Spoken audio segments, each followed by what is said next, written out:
Sir, ito yung shoulder ng baka. Bali, tatanggalin ko na yung shoulder niya. Panoorin. Yan.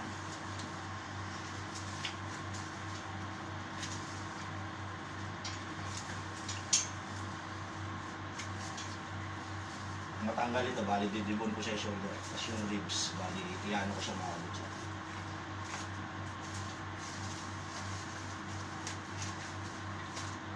Wala lang by parts sa shoulder, diretso lang ang dibon. Yan. Kasi pag didibon ito namin, pang display naman sa counter.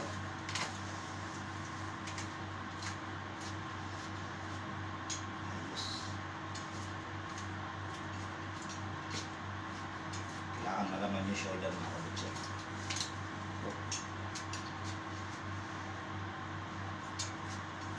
Oh, yan o. Cute.